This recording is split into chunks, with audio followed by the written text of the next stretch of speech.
Hi, my name is Michael in ML Designs, and this is not a normal video I usually make, but it's an important one, if of that. Today I'm going to talk about Stanley and Steve Ditko and how much their work has impacted my life, and a bit more about that, basically. So to start off, who are Stanley and Steve Ditko? Stanley and Steve Ditko are the two creators behind the characters such as Spiderman. And Spiderman is the character I will mainly focus on in this video, considering that is the character that they made that impacted me the most. They have a lot more characters that they are known for, and that list is far too long to be able to bring up every single character. When it comes to Stanley and Steve Ditko, they worked in the same field. They were both comic book people. Stanley, a writer, and Steve Ditko, illustrator. But they lived very different lives, and that's somewhat of one of the things I will go into. Starting with Steve Ditko. He was kind of the opposite of Stanley. He didn't really want that much attention to himself. He mainly wanted fans to focus on the art than the artist, and that's something I can respect, but at the same time, if a character impacts you in a certain way, I feel that your respect should go to the creator, and the creator deserves to know that. And yeah, one thing I really feel when it comes to Steve Ditko is that I don't really know that much about him. So I'm going to refer you to two different videos. One made by the Wolf Den called Remembering Spider-Man's co-creator Steve Ditko, which was made right after his passing on June 29th, 2018. And that video goes into who he was and what he did, both inside and outside of Marvel Comics. Then I'm going to suggest you to watch a documentary that's on YouTube called In Search of Steve Ditko from 2007, which is a BBC 4 documentary hosted by Jonathan Ross, who is self-proclaimed comic book fan and a massive fan of Steve Ditko. And he basically goes for the search of Steve Ditko. So he actually tries to find Steve Ditko to tell him what he feels about him. It's a really good documentary that really goes into what Steve Ditko did for the comic book community and the industry overall. And I will try to have a link to those down in the description, and even try to have a card for them, so it's just for you to click to watch those if you'd like. Going over to Stanley, who's mainly possibly known for his cameos in Marvel movies over the 10-20 years that they've been active. Also appearing in several animated TV shows and even live-action TV shows in some cases. Stanley died on November 12, 2018, and was one of the main creators for Marvels and is known as the father of Marvel, basically. He created several characters such as Spiderman, Bruce Banner, Iron Man, Punisher, Black Panther, Black Widow, Doctor Strange, the X-Men, and Fantastic Four, to name a few.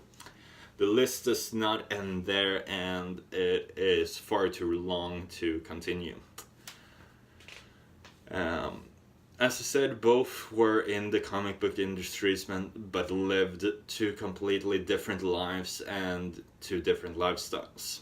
And that's something I feel is really interesting, because while Stan Lee truly made a name for himself and made his personal name as large or even larger than the characters that he created, Steve Ditko kind of did the opposite. and I just feel that is a really interesting contrast to what they managed to accomplish within their career, both in a public eye and in a more private eye. But going away from that, one thing I feel about bringing up when it comes to Steve Ditko is actually one thing Stan Lee have said about Steve Ditko's work. So I found this interview with Stan Lee talking about one of his favorite comic book panels and art from Steve Ditko. So take a look. One of my all-time favorite stories that was illustrated by Steve Ditko was the Spiderman story called The Final Chapter. Peter, or Spiderman, found himself trapped in a subway tunnel with some huge something, a big piece of iron that was holding him down, and he couldn't escape without lifting that off him, and it looked as though he would be trapped there forever. I never realized that Steve would draw it so magnificently.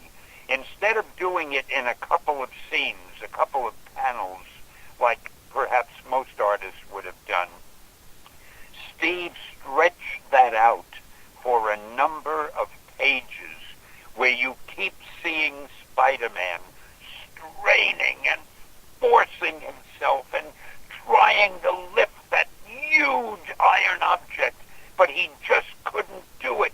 But he didn't give up, and panel after panel, page after page, he's trying to free himself, and finally he does, and when he does, after the reader had seen all those other panels and pages, it was such a thrill, even to me, and I was the writer of the story. When I saw that, I almost shouted in triumph. Steve did a wonderful job on that. So that was Stan Lee's views on one of the artworks that Steve Ditko created, and it's one of my favorites as well, and just the way he stretched that scene out compared with what other artists would have done with that. And that just shows how much Steve Ditko really cares about evolving the storytelling in those ways he expanded each panel. But now taking a look over what Steve and Stan truly means to me, and they really achieved amazing things within their career, and the thing I feel is that what stands the test of time is Spider-Man. Spider-Man is even more relevant now than he was when he was created, and that is something that really goes to testament with last year's showcase of Spider-Man material, which I'll go into a bit later on. But first of all, what does Spider-Man mean to me? I am a person who grew up and got bullied. I got bullied for almost 7 to 10 years, close to 11, somewhere around those lines. And I got bullied for multiple different things. For example, I like comic books, I like movies, I liked Lego. Those were the three main things why I got bullied, and also for looks, which was a completely separate topic, but mainly for my interest I was bullied. And one thing that I feel motivated and kept me strong throughout that time, because I was a person who loved school, I loved studying, and with every year that passed when I got bullied, I just started to not care. There were still things that I held on to, like comic books, that actually inspired me to that level that I actually still have a lot of my Spider-Man comic books still intact. They are very worn, which I feel is just a showcase of how much I really cared about them, because I brought these with me wherever I went. to school, on field trips, on holidays. I brought them with me anywhere I could. And the message of Peter Parker and Spider-Man was very inspirational, because Peter Parker was the person that was bullied. He didn't have the easiest time with girls. He didn't really have the easiest time overall. The so-called Parker luck. With every time he got knocked down, either as Peter Parker or as Spider-Man, every time he got knocked down, he stepped up and pulled himself up again. Every time he got knocked down, and for every time he got knocked down, he stood right up again. And that message was something that really stood strong with me, and even more with the saying, with great power comes great responsibility.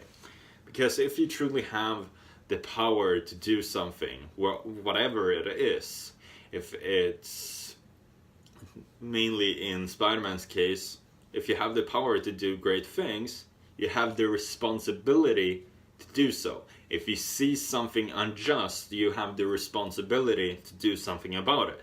And that goes both for your personal life and just overall people around you. If you see something that you don't really agree with, do something about it, basically.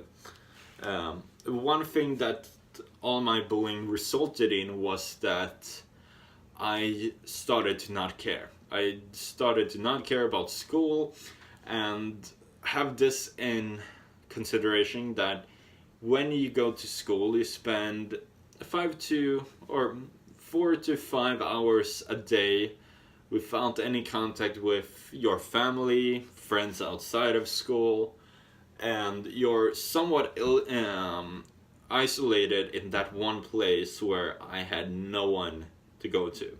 I had some teachers I liked, but no one that I really had contact with, either teachers or classmates. That resulted in me later on having to accept that I'm not really friends with anyone there, and that yes, to be with someone so I'm not alone. One thing I usually said to myself before this point was, I'm happier to be alone because then no one can hurt me. That was the state of mind I was in when I was 7 years old. And that's the state of mind no one should be when they are 7-year-old, or any age for that matter. This escalated to the point where I started to hang out with people who did not have my best interest and who simply did not care about me. This also resulted in me starting to lose elements of myself. I started to wearing plain shirts instead of the printed shirts with comic book characters or movie characters, or just overall. For example, I'm standing right here with a Spider-Man hoodie and a Batman cap. I was the person who always showed my interest. You could see it from a mile away, and if I got closer, I would tell you about it. That was basically me. That element of my personality completely disappeared when I started hanging out with the wrong people in school. This resulted in me just overall not behaving well, and just starting to not care anymore. And that's something I did not really think about until years later, that I did actually value these people's opinion. Even though I did not agree with them or like their opinion, I valued them and I listened to them, even though I did not care for them. That resulted in me later on becoming depressed with everything connected to bullying, not expressing my true self, and to the extent when I was in 8th grade, even considering and almost attempting suicide. Having gone through several years of not expressing myself, and every time I did, be bashed for it, for who I am, took a mental toll on me that is just as fresh today as it was back then. And we're talking like 5-year plus difference. and that's something I don't think I'll ever get away from, because it's so fresh in my head and will probably always be. And everything that escalated me to that point where I did not want to live anymore was that I did not perform well at school. The teachers did not support me at all, either emotionally or educationally. And I did not have that much connection with my family at that time, because I was so isolated with my own thoughts that I simply did not see them. I knew that they were there for me, and same goes for my family and friends outside of school, but I was so isolated in that darkness called depression, so I did not see them or even think about them. If I did, my thoughts would probably have been different. One thing that later on came to mind when I was actually considering to commit suicide was the idea of Peter Parker standing up every time it gets harder.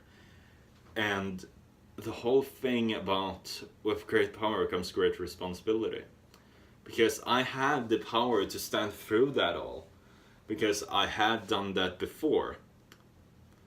When I was really, really young.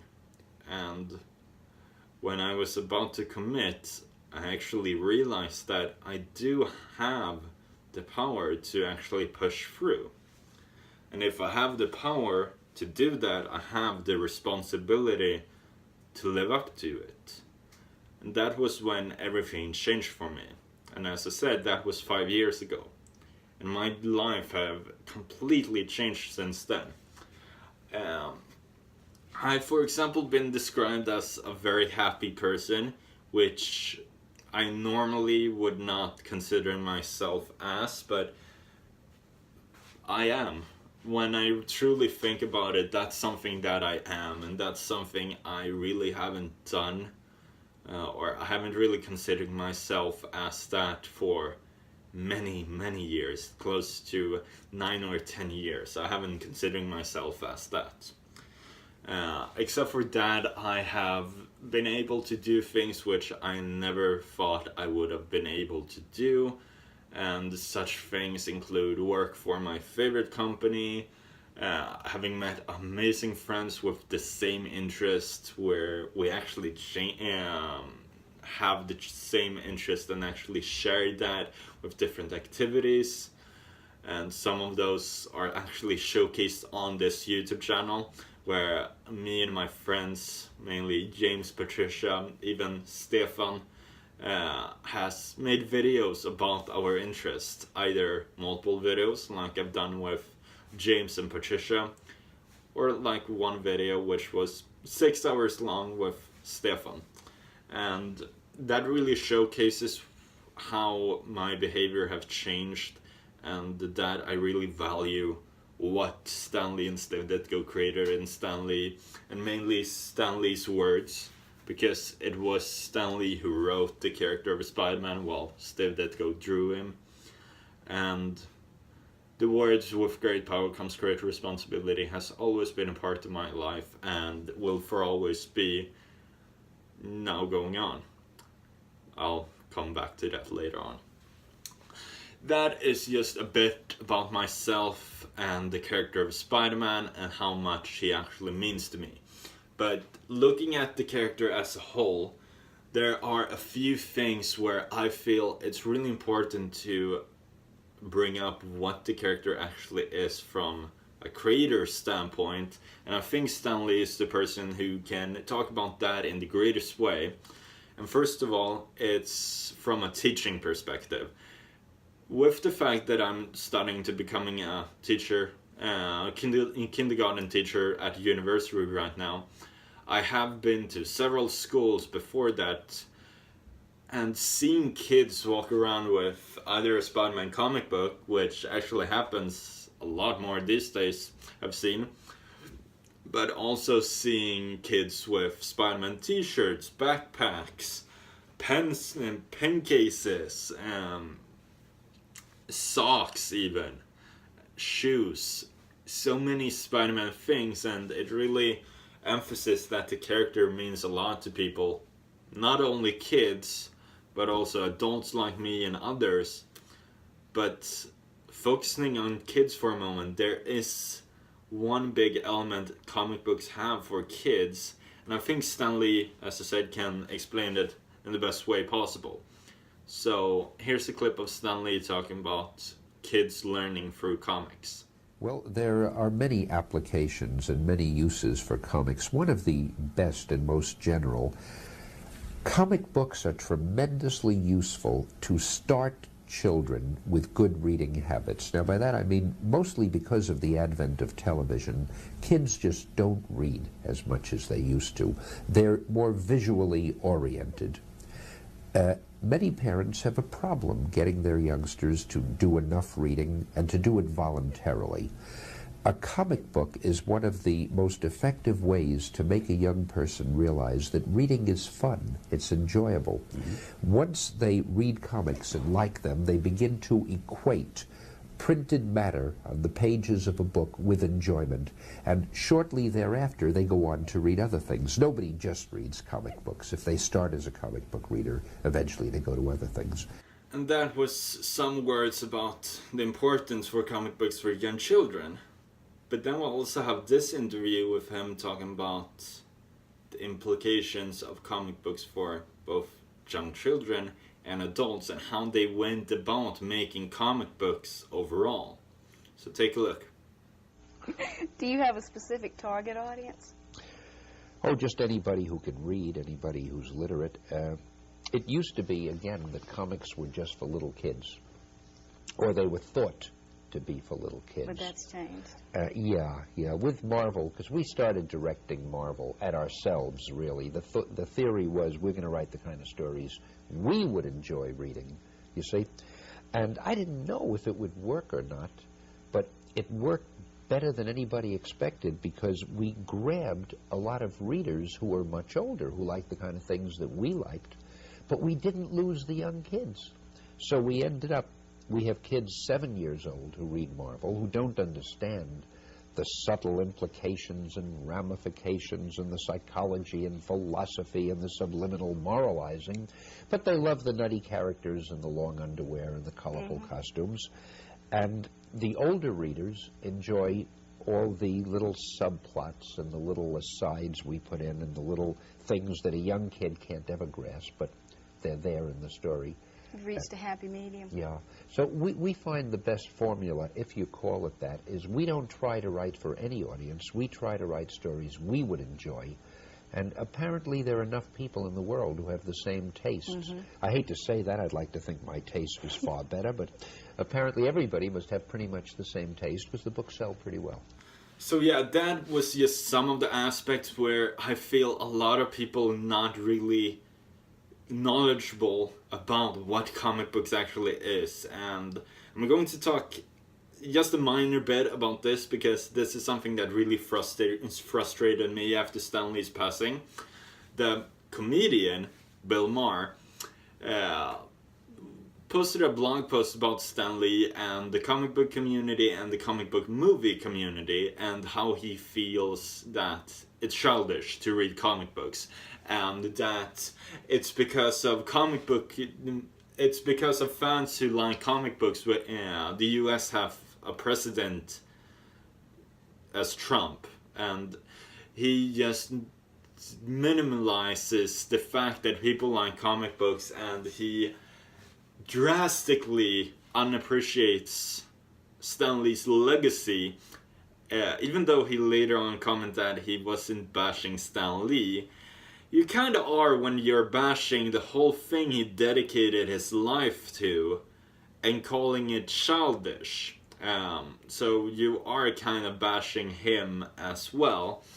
But except for that, he later on did a segment on his show where he talked about a bit more about the whole thing, and it didn't really make the whole situation better, because he just implicated different things. For example, one thing that hit me close to home was the fact that he wasn't happy that Stanley was dead. He's happy that he's sad that we are not, and that hits really close to home, considering that I'm someone, and I'm definitely not the only one who's interested in comic books, who have thought about committing suicide, or some have even done it.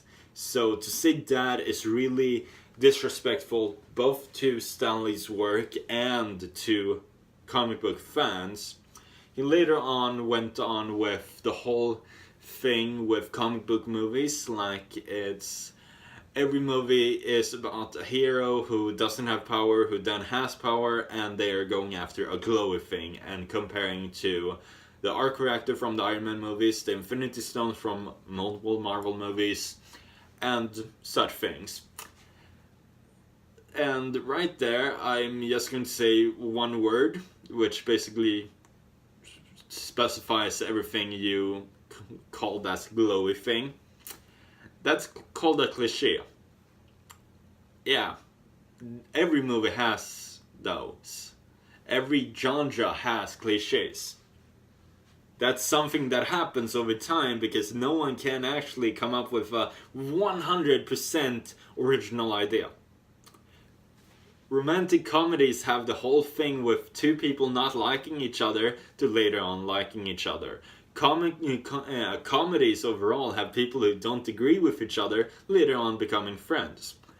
We have so many cliches in movies that putting one on comic book movies is not really a big thing. But when you really think about it, the thing with comic book movies is the diversity in genres. We have Captain America Winter Soldier, which is a political dramatized action movie. Then we have Guardians of the Galaxy, which is a space opera comedy. And they are from the same universe. Characters from that movie, those two movies actually meet each other in Avengers Infinity War. They are from the same universe. So to minimalize comic book movies in that way is just absurd. And your argument about them being childish and unnecessary is kind of diminished when you were actually in Iron Man 3. So you think it's childish, but you accepted a paycheck from them, so yeah. And I don't really know how much your viewership spiked, because it was your TV show that was on a TV in Iron Man 3. But I don't really know how much you actually earned from that overall. Plus, it's ironic that you were in one of the lesser favorited MCU movies. So, if anything, you might be a bit butthurt about that. Who knows? But nonetheless, all of your remarks, Bill Maher, were so uneducated and simply not justified. Comic books are not for children alone. They can be for children and anyone else who likes them. If you don't like anything connected to comic books, you don't have to bash people who do. Similarly to how, for example, I don't like sushi. I'm not hating on people who don't like it. I simply don't like it. No big fuss about that. End of story. There's no need for you to bash a person right after his death and bash a community of people who is mourning his death as well, because that person really meant something to them. For example, me. And one last thing when it comes to you and your whole thing is some comic books are really not for children. If you don't believe me, I have a few books that you should then read for some kids and see how they react. For example, V for Vendetta, and I want to see if they really grasp the complexity of that story. Watchmen as well, and also The Killing Joke. Those are 3 stories I would really love to see you read to children and see how they fucking react. Because I'm betting that they won't really like those stories or understand them, for that matter. pushing that away from the side, just getting that out of my system, because Bill Maher has really bothered me. Going on to then comment on what 2018 ironically also was. Except for the passing of both Steve and Stan, 2018 was ironically also the biggest showcase of Spider-Man as a character, starting with Avengers Infinity War coming out in April of 2018, and we did see Spider-Man, aka Peter Parker, fight against Thanos on Titan. And that was the first Spider-Man thing we got from 2018, and it ended with a heartbreaking performance with Tom Holland as Spider-Man / Peter Parker at the hands of Thanos' snap. And just truly curious what they will continue this with next year's Avengers Endgame and also next year's Spider-Man Far From Home. This movie really showcased what the Marvel Universe is capable of, not only with the character of Spider-Man, but with the overall MCU. Because this movie had characters from the Earth heroes of the Avengers, everyone from Iron Man to the Incredible Hulk, Captain America, and every character in between. And it also had characters from Guardians of the Galaxy connecting to each other and actually meeting each other. Something that the only thing that have come close to that connection before was the first Avengers movie, where we saw every singular character we've seen before now connected into a team in the first Avengers movie. Now we've seen the same thing, but taking into consideration the 18 movies that came before it, and making everyone shine in one or two different ways. Everyone got their time in the spotlight, and I have no questionable or negative remarks of this movie, because this is a testament to what can be made of comic book movies. End of story. The next Spider-Man element from last year started in July of 2018, and it is something I've truly appreciated, and it is the Amazing Spider-Man comic book run, which truly is amazing, and goes by the tagline Back to Basics, which then grounds itself in what Stanley and Steve Ditko created so many years ago.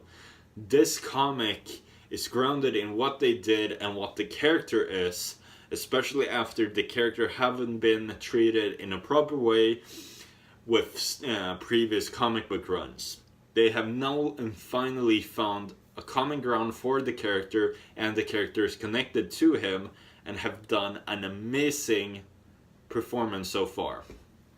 And if I remember right, we are right now at issue 14 and continuing on.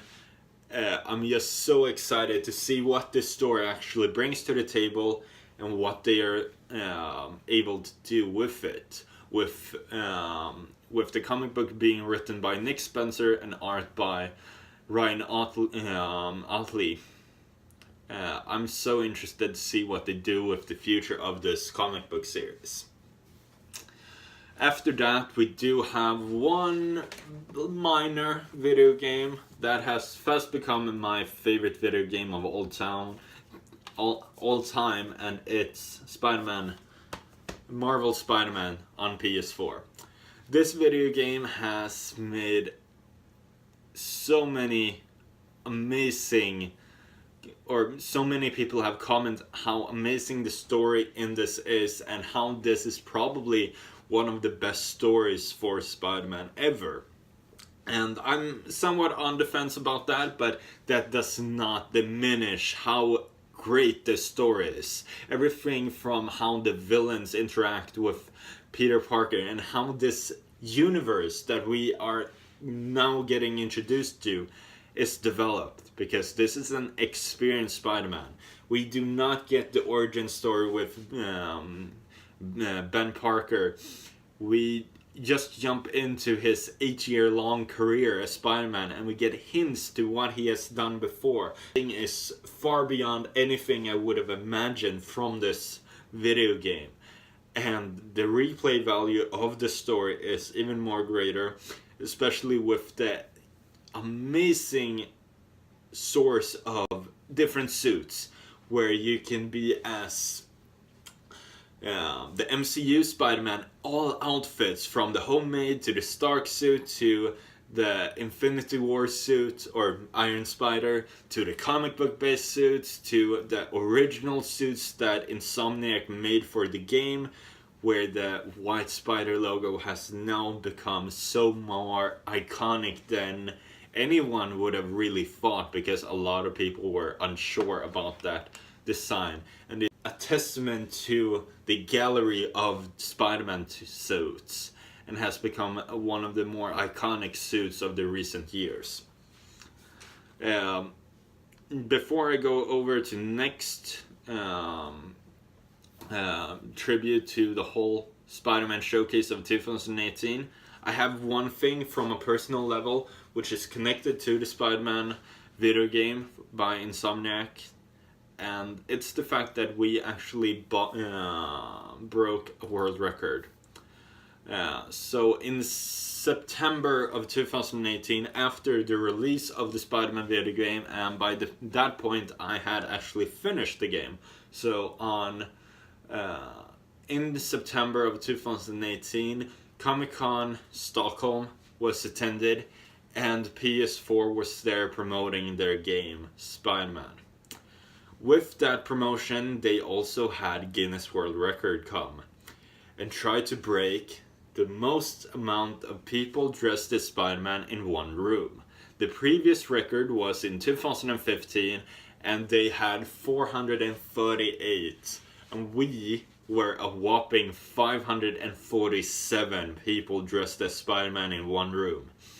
I have two videos that I'm now going to show you. One from my perspective at the far back, seeing a sea of Spider-Man in front of me, to then show you the official PS4 video that they made about the whole thing. So please take a look. So the current record stands at 438, with a total of 547.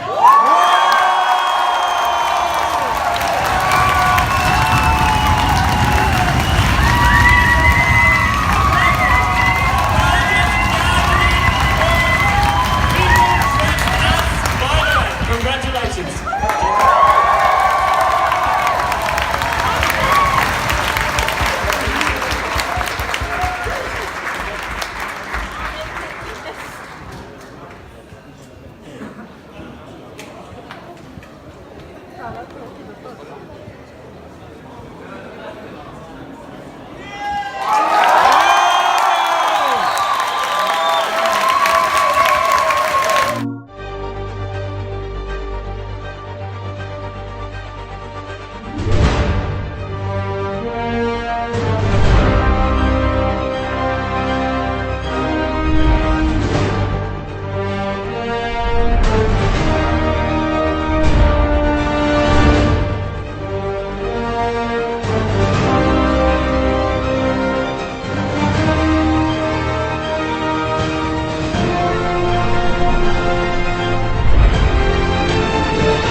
players. And that is just an amazing showcase of what people can do together in a community with the character of Spider-Man.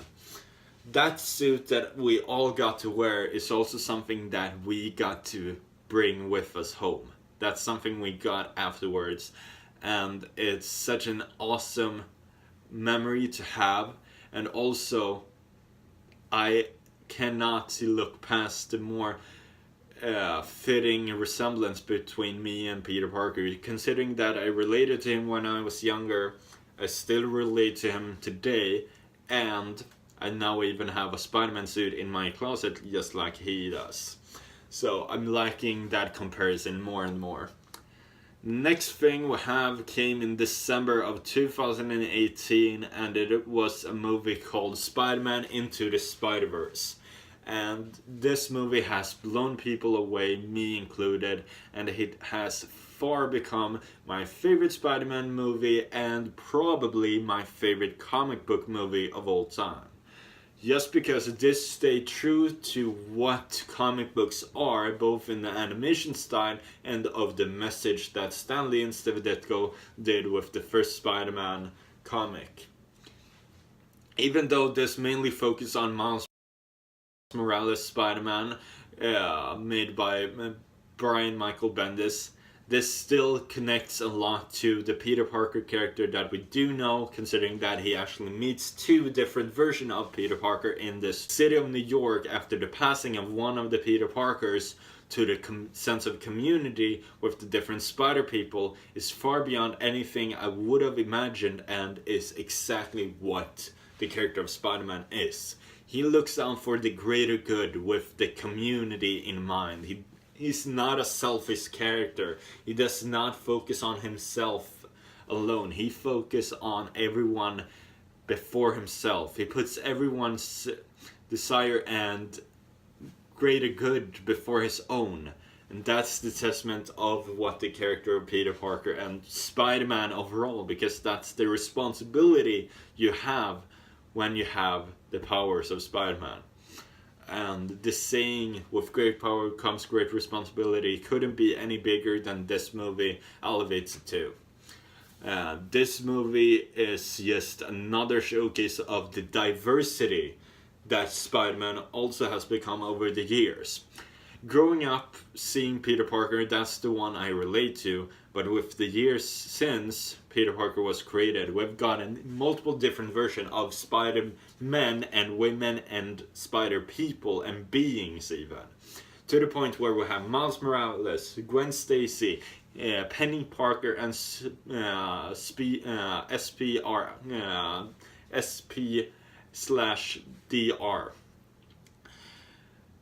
Characters like this, and even characters like Spider-Ham, opens up to a whole lot more diversity when it comes to the character of Spider-Man, and a lot more with the whole fact, and the movie really implements it. Anyone can wear the mask. Anyone can make a difference. Anyone has the power to do what's responsible and to do what's right.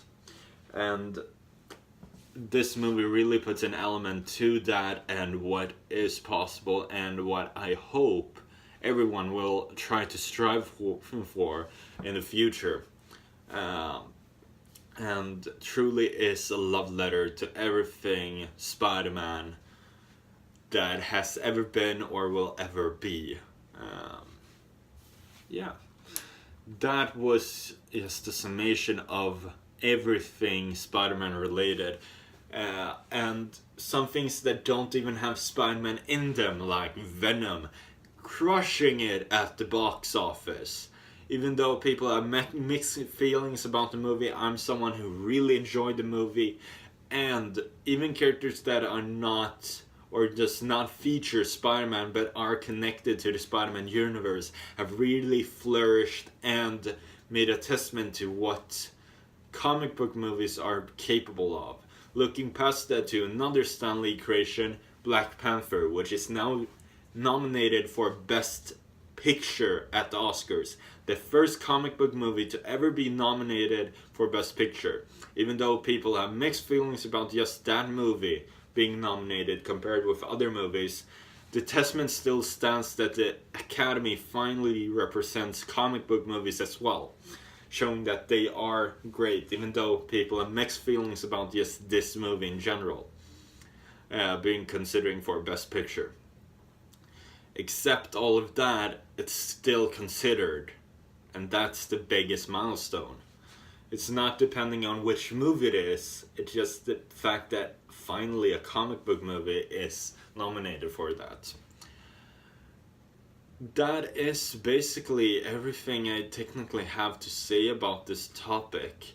To finish off this whole video, which is just solely on the impact that Steve Ditko and Stanley have had on my life, and many others for that matter, but I'm personally talking from my perspective. The impact that Steve and Stanley both created a character that has inspired millions, if not billions of people around the world, that doing the right thing is the only thing, or the only way, and to set the greater good before your own, and with great power comes great responsibility. And that's something, as I previously said, I've lived my life by and will for the upcoming future. Not only have I this shirt to really prove my point about with great power comes great responsibility, but for the upcoming future, I will share that message more and more, considering that it will permanently be a part of my life forever. I got this tattoo just a couple of days ago. After the passing of Stanley and Steve Ditko, I decided that I wanted this message to be a part of my life forever, just like it has been so far.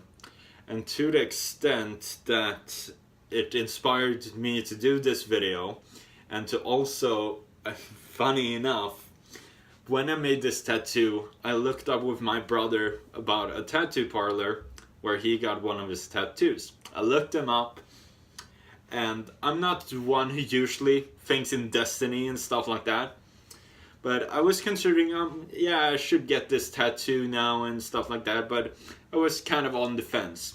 I looked up this studio called Studio 7 Tattoos in Stockholm, Mariatorget. One of the tattoo artists there is called Mary Jane, and my decision was made right there. I then, 2 days ago, got this tattooed by Mary Jane at Studio 7 Tattoos, and I couldn't be more happier. And this tattoo is directly taken, the text is directly taken from Amazing Fantasy 15, with the quote originally stating, "With great power there must also come great responsibility."